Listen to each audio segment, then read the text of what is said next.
Assalamualaikum warahmatullahi wabarakatuh. Selamat malam teman-teman. Kita dari kelompok 7 ingin sedikit memaparkan materi tentang aljabar boolean yang merupakan salah satu konsep dasar dalam matematika diskrit. Aljabar boolean memiliki peran penting dalam bidang ilmu komputer dan teknik digital karena digunakan untuk merancang rangkaian logika pada komputer, mikroprosesor, dan perangkat elektronik digital. Next,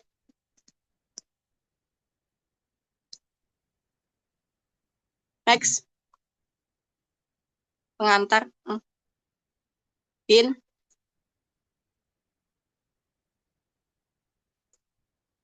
oke. Aljabar Boolean pertama kali diperkenalkan oleh George Boole pada tahun 1854. George Boole adalah seorang matematikawan yang meneliti hubungan antara logika dan matematika. Dalam bukunya yang berjudul The Laws of Thought, Boole menjelaskan bahwa operasi logika dapat dinyatakan dalam bentuk operasi matematika. Dari konsep tersebut lahirlah sistem matematika yang disebut aljabar Boolean. Selanjutnya akan dijelaskan oleh teman saya Nisa. Next, Bin. Kenalkan, nama saya Nisa Nur Faiza dengan NIM 25050509101. Aljabar Boolean saat ini digunakan dalam berbagai bidang teknologi, terutama dalam rangkaian saklar listrik, rangkaian digital komputer, dan IC yang menjadi komponen utama perangkat elektronik modern. Secara next.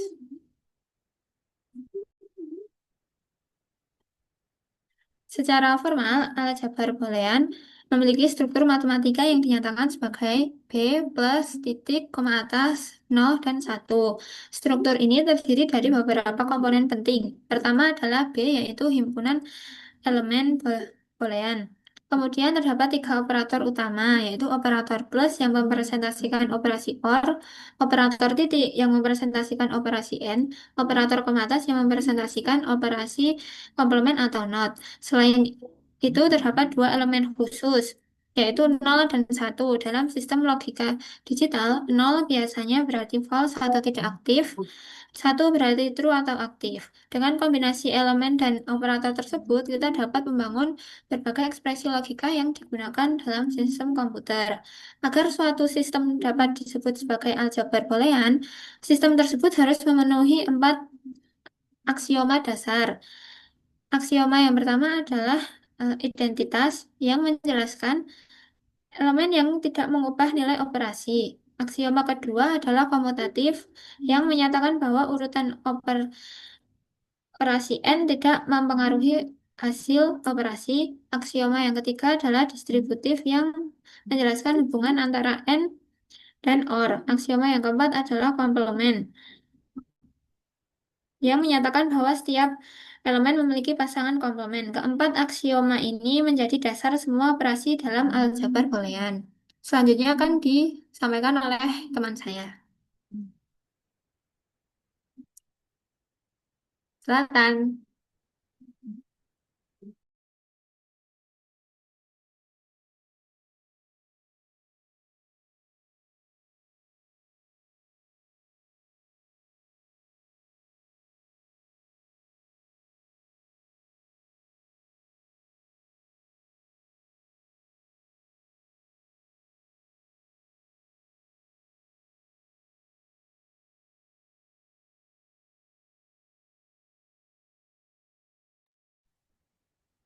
Perkenalkan, nama saya Fatma Syahrukmana dengan NIM 250509098. Ini saya akan melanjutkan materi dari Nisa, yaitu berhubungan elemen-elemen B tidak didefinisikan nilainya, kita bebas menentukan anggota-anggota B. Maka terdapat banyak sekali aljabar boolean. Untuk mempunyai sebuah aljabar boolean, orang harus memperhatikan yang pertama, elemen-elemen himpunan B, yang kedua, kaidah atau aturan operasi untuk dua operator biner dan operator uner. Yang ketiga, himpunan B bersama-sama dengan dua operator tersebut memenuhi keempat aksioma di atas. Next. Aljabar himpunan dan aljabar logika proposisi juga merupakan aljabar boolean karena memenuhi 4 aksioma di atas. Dengan kata lain, aljabar himpunan dan aljabar proposisi adalah himpunan bagian atau subset dari aljabar boolean. Pada aljabar proposisi, misalnya, B berisi semua proposisi dengan N berubah. Yang kedua, dua elemen unik berbeda dari B adalah T dan F. Yang ketiga, operator biner P, operator biner OR dan N, operator uner. Yang keempat, semua aksioma pada definisi di atas dipenuhi. Dengan kata lain,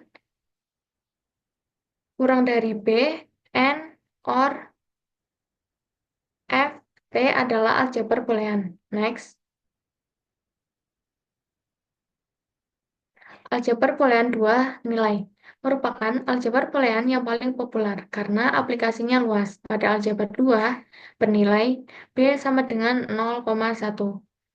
Yang kedua, operator biner plus dan titik operator uner. Yang ketiga, kaidah untuk operator biner dan operator uner. Yang keempat, aksioma di atas dipenuhi. Selanjutnya akan dibacakan oleh teman saya.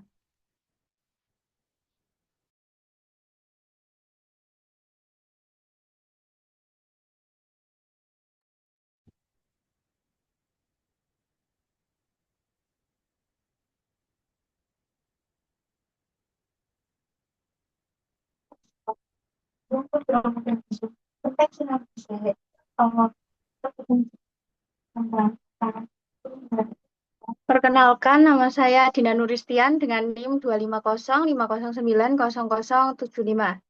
Di sini saya akan mempresentasikan materi ekspresi boolean.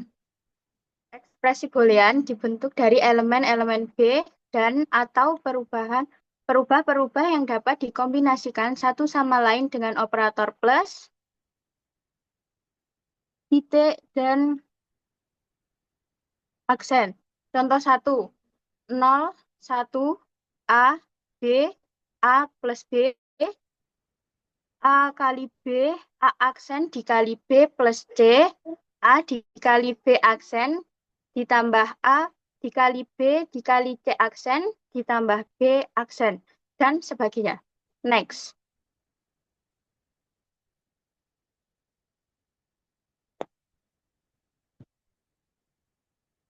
Hukum-hukum aljabar boolean. Di sini ada 10 hukum. Yang pertama yaitu hukum identitas. Seperti A plus 0 sama dengan A. Lalu A dikali 1 sama dengan A. Yang kedua yaitu hukum idempoten. Seperti A plus A sama dengan A. Lalu A dikali A sama dengan A. Lalu yang ketiga yaitu hukum komplement. Seperti A plus A aksen sama dengan 1. Lalu A aksen sama dengan 0. Lalu yang keempat, hukum dominasi. Seperti A dikali 0 sama dengan 0. Lalu A plus 1 sama dengan 1. Lalu yang kelima yaitu hukum involusi. Seperti A aksen sama dengan A. Lalu yang keenam, hukum penyerapan. Seperti A plus AB sama dengan A. Lalu A kali A plus B sama dengan A. Lalu yang ketujuh, hukum komutatif. Seperti A plus B sama dengan B plus A. Lalu A, B sama dengan B, A. Lalu yang kedelapan, hukum asosiatif. Seperti A plus B plus C sama dengan A plus B plus C. Lalu A, B, C sama dengan A, B, C. Lalu yang kesembilan, hukum distributif. Seperti A plus B, C sama dengan A plus B kali A plus C. Lalu A, B plus C sama dengan AB plus AC. Lalu yang ke-10, hukum De Morgan. Seperti A plus B aksen sama dengan A aksen B aksen. Lalu AB aksen sama dengan A aksen plus B aksen. Lalu yang ke-11, hukum 0 atau 1. Seperti 0 aksen sama dengan 1, 1 aksen sama dengan 0. Next.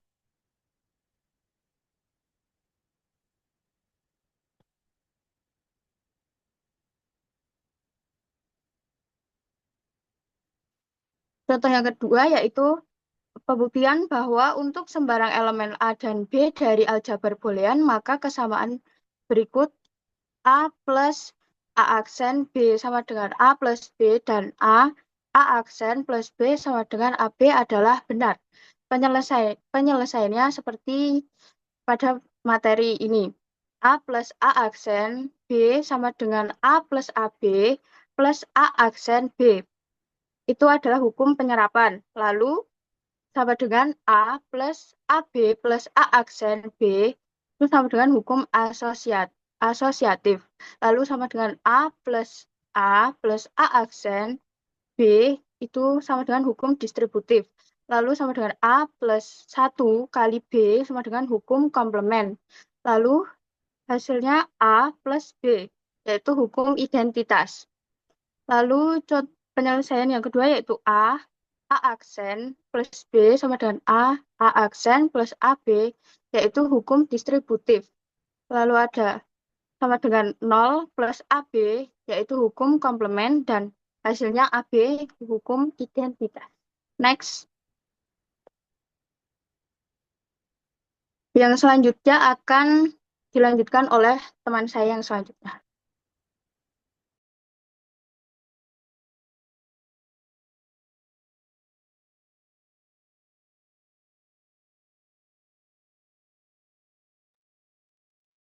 Perkenalkan, nama saya Zlatan Ibrahimovic. Saya dengan NIM 25050997 akan menjelaskan fungsi boolean.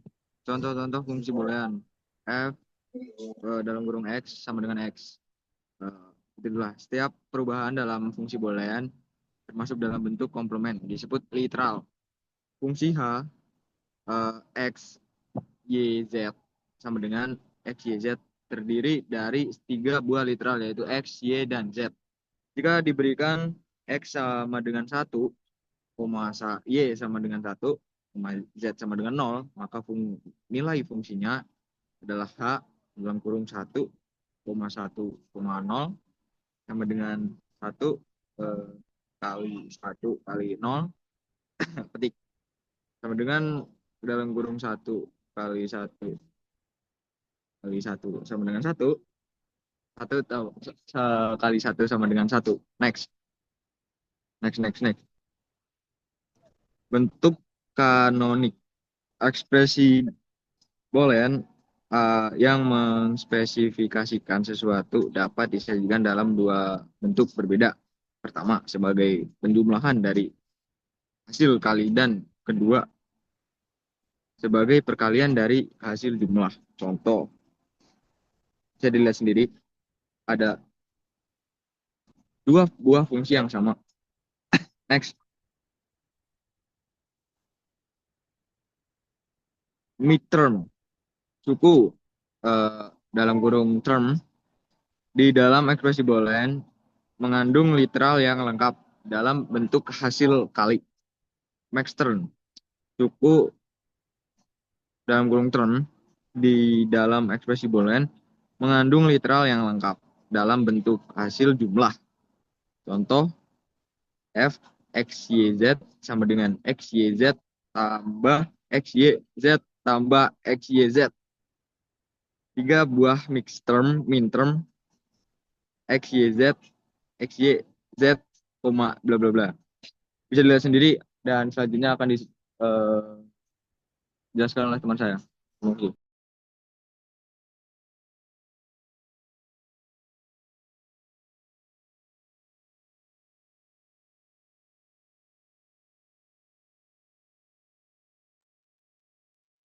Oke, saya akan menjelaskan yang selanjutnya. Sebelumnya perkenalkan, nama saya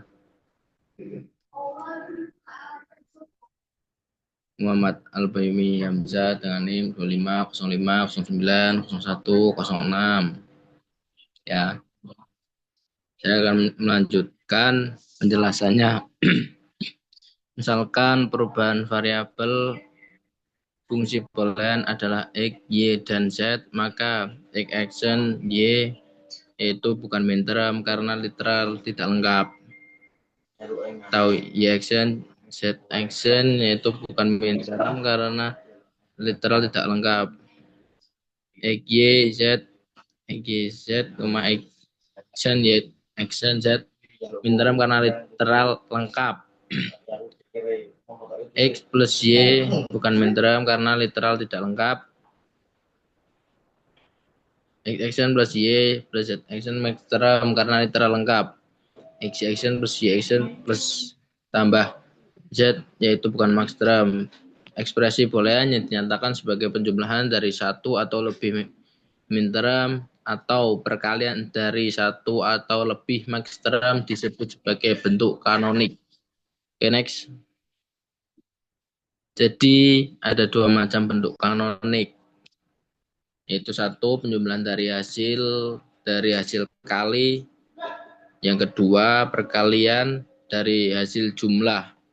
Fungsinya yaitu f kurang x y z sama dengan x dan z, y x dan z plus x y z plus x y z dikatakan dalam bentuk SOP, yaitu sum of product atau penjumlahan dari hasil kali. Fungsi G itu X, Y, Z sama dengan X tambah Z plus Y plus Z, X plus Y action plus Z, X plus Y action plus Z action, X action plus Y plus Z, X plus Y plus Z dikatakan dalam bentuk POS atau product of sum, yaitu perkalian dari hasil jumlah. Lanjut, next. Cara untuk min term dan max term, yaitu untuk min term setiap perubahan yang bernilai 0 dinyatakan dalam bentuk komplement, sedangkan perubahan yang bernilai 1 dinyatakan tanpa komplement. Sebaliknya untuk max term, setiap perubahan yang bernilai 0 dinyatakan tanpa komplement, sedangkan perubahan yang bernilai 1 dinyatakan dalam bentuk komplement. Oke. Cara membentuk min term dan max term dari tabel kebenaran untuk dua perubahan. Min termnya X 0, Y 0. Sukunya berarti X action, Y action, lambangnya M 0. Itu kalau min term. Kalau max term berarti suku X plus Y dengan lambang M 0. M kosong.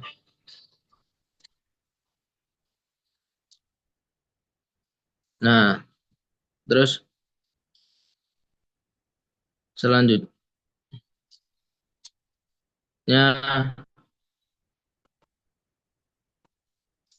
berarti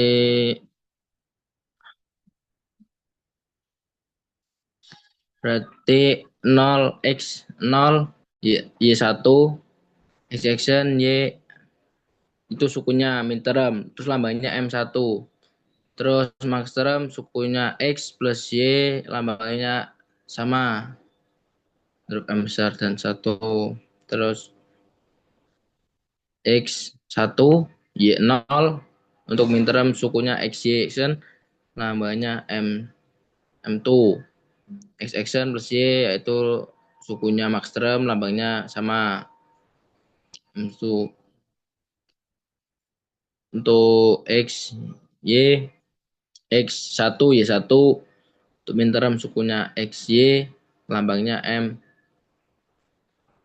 akar 3 M3 X action plus Y action itu lambangnya terus juga sama. Cara membentuk min term dan max term dari tabel.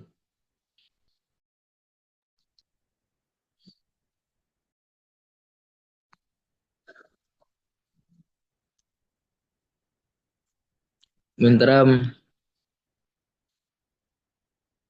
yaitu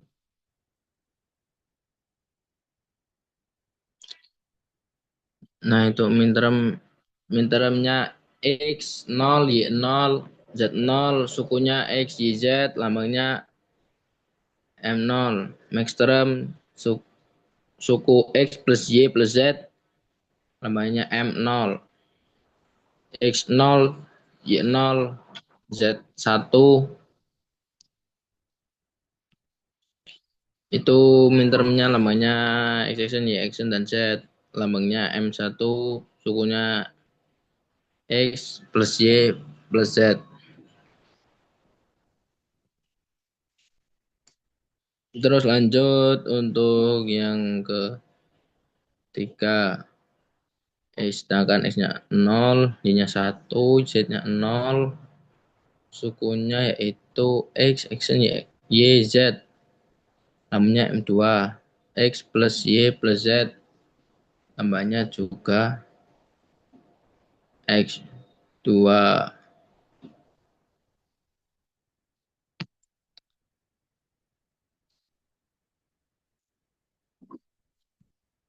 Terus untuk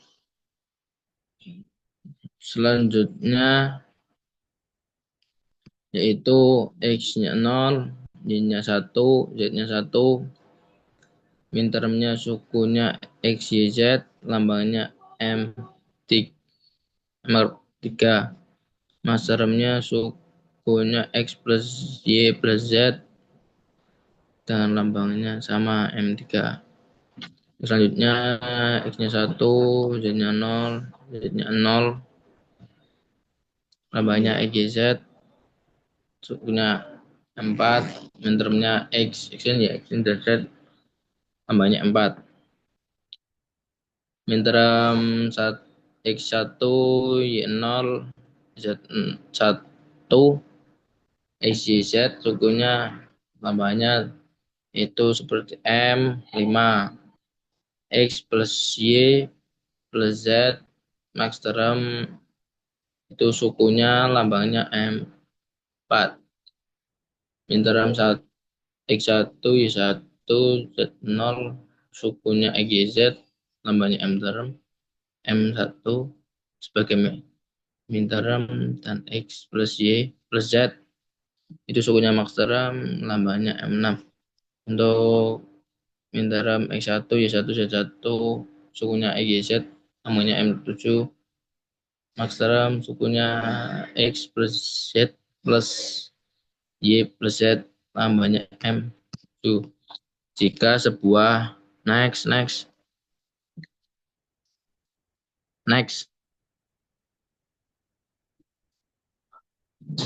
jika sebuah tabel kebenaran kita dapat membentuk fungsi boolean dalam bentuk kanonik atau SOP atau POS dari tabel tersebut dengan cara mengambil minterm dari setiap nilai fungsi yang bernilai 1 atau untuk SOP, atau mengambil maxterm dari setiap nilai fungsi yang bernilai 0 untuk POS. Dan selanjutnya dilanjutkan oleh rekan saya.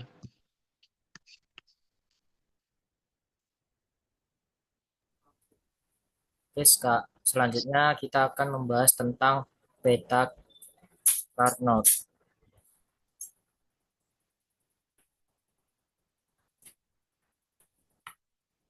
Beta Carnot adalah merupakan metode grafis untuk menyederhanakan fungsi boolean. Metode ini ditemukan oleh Marcus Carnot pada tahun 1953. Beta Carnot adalah sebuah diagram atau peta yang terbentuk dari kotak-kotak yang bersisian. Tiap kotak mempresentasikan sebuah minterm. Tiap kotak dikatakan bertetangga jika minterm yang mempresentasikannya berbeda hanya satu buah literal. Ini contoh peta Carnot dengan dua peubah.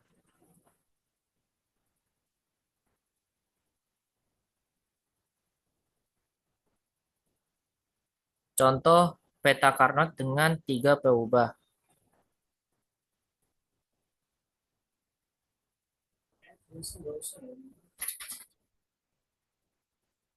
Dan contoh peta Carnot dengan 4 berubah. Selanjutnya adalah cara mengisi peta Carnot. Kota yang menyatakan minterm diisi 1, sisanya diisi 0. Contohnya adalah F, X, Y, Z sama dengan X aksen, Y, Z aksen ditambah X, Y, Z aksen ditambah X, Y, Z.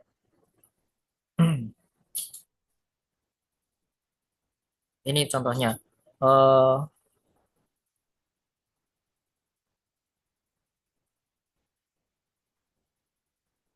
Selanjutnya contoh yang kedua. Contoh F, X, Y, Z sama dengan X, Z aksen ditambah Y. X, Z aksen irisan antaranya. X merupakan semua kotak pada baris kedua dan Z aksen semua kotak pada kolom ke-1 dan kolom ke-4.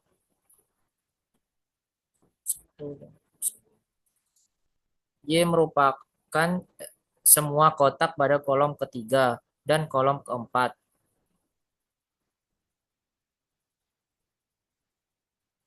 Contohnya ini.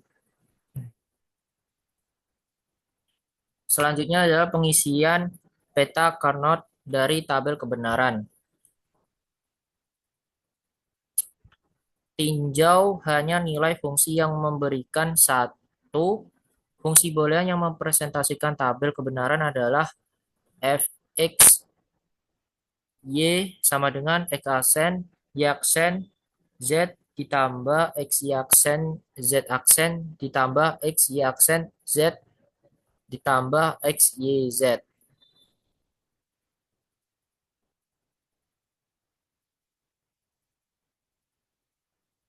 Kemudian teknik minimisasi fungsi boolean dengan peta Carnot. Menggunakan peta Carnot dalam penyederhanaan fungsi boolean dilakukan dengan cara menggabungkan kotak-kotak yang bernilai 1 dan saling bersisian. Kelompok kotak yang bernilai 1 dapat membentuk pasangan 2. Pertama pasangan 2, kedua kuat atau pasangan keempat, atau yang ketiga oktet atau pasangan ke-8. Contohnya,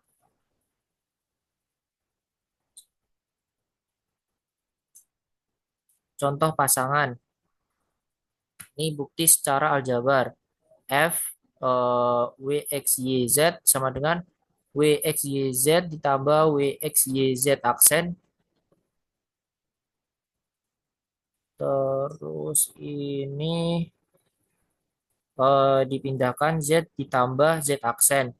Menjadi WXY kurung buka Z ditambah Z aksen kurung tutup. WXY Z ditambah Z aksen menjadi 1 dan jawabannya WXY. Sebelum disederhanakan, FWXYZ sama dengan WXYZ ditambah WXYZ aksen. Sesudah disederhanakan, FWXYZ sama dengan WXYZ. Jadi jawabannya WXYZ. Contoh pasangan kuat pertama. Ini contohnya ya. Dan ini bukti secara aljabar atau kuat 2 buah pasangan. FWXYZ sama dengan WXYZ WXY aksen ditambah WXY sama dengan WX Z aksen ditambah Z itu 1, berarti WX hasilnya WX. Sebelum FWXYZ sama dengan WXY aksen Z aksen ditambah WXY aksen Z ditambah WXYZ ditambah WXYZ aksen. Dan sesudah FWXYZ sama dengan WX. Kemudian contoh kuat kedua Ini contohnya ya. Terus contoh oktet. Sebelum yaitu FWX YZ sama dengan WX Y aksen Z aksen ditambah WX Y aksen Z ditambah WX Y Z aksen ditambah WX Y aksen Z ditambah WX aksen Y aksen Z aksen ditambah WX aksen Y aksen Z ditambah WX aksen YZ ditambah WX aksen YZ aksen dan menjadi jawabannya W.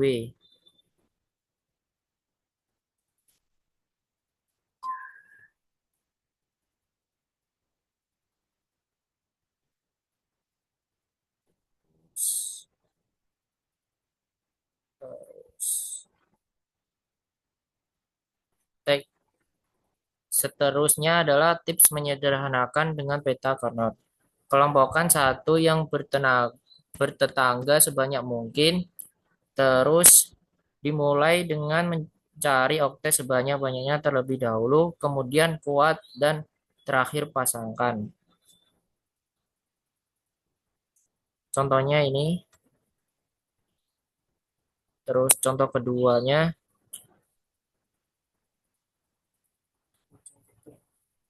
Terus contoh ke-8, contoh 9, contoh ke-10.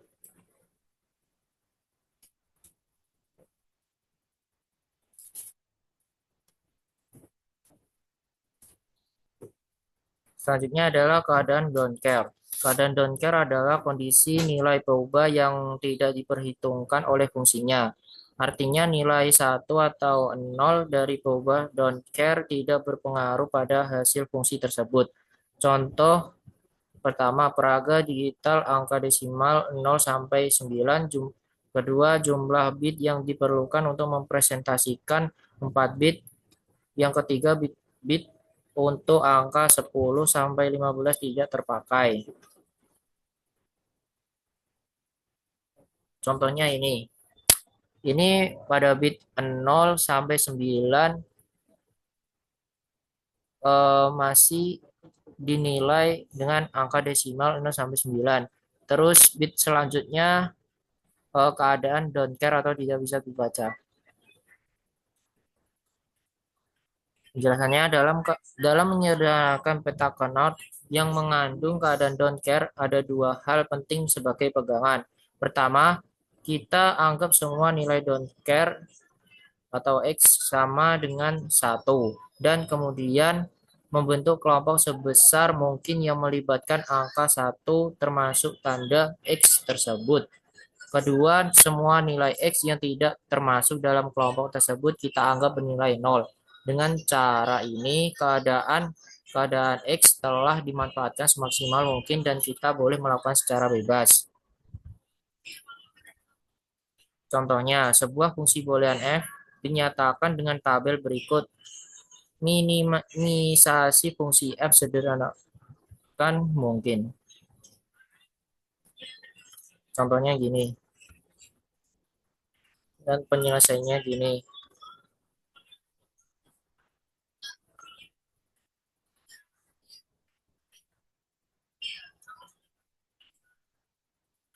Oke, sekian dari penjelasan saya tentang peta Carnot.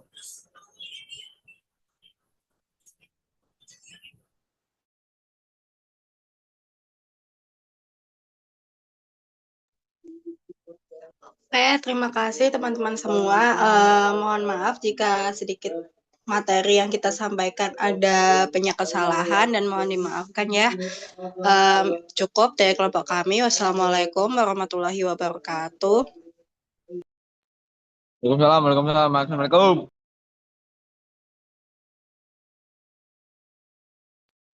Terima kasih.